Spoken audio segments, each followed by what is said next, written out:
dari kemasan botol sendiri ini, kalau dipegang itu cenderung kalau yang palsu itu lebih lunak ya, lebih lunak. Sedangkan kalau yang asli itu lebih firm, lebih padat. Bareskrim Polri baru saja membongkar sindikat pemalsuan oli kendaraan di Gresik dan Sidoarjo, Jawa Timur.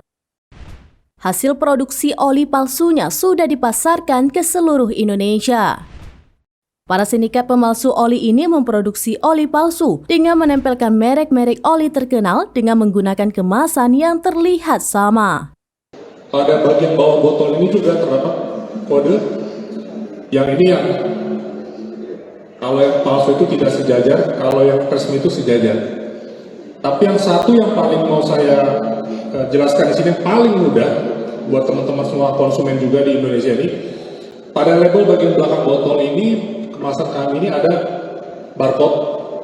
Dari pengungkapan tersebut, polisi menangkap dan menetapkan 5 tersangka dengan inisial AH, AK, FN, AL alias TOM, dan AW alias Cherry.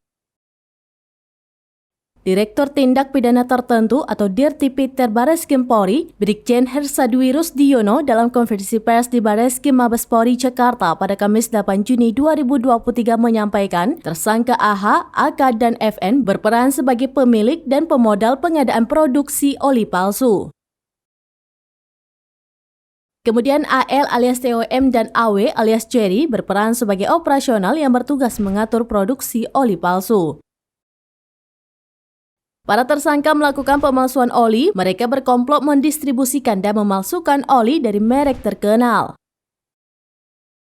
Hersadwi menyebutkan penyidik juga menyita sejumlah barang bukti, diantaranya botol oli palsu dengan kemasan meniru merek terkenal, mesin produksi, alat cetak, hingga sejumlah hasil cetakan label oli palsu. Adapun pelaku mendistribusikan oli palsu dengan merek ternama itu hampir ke seluruh Indonesia.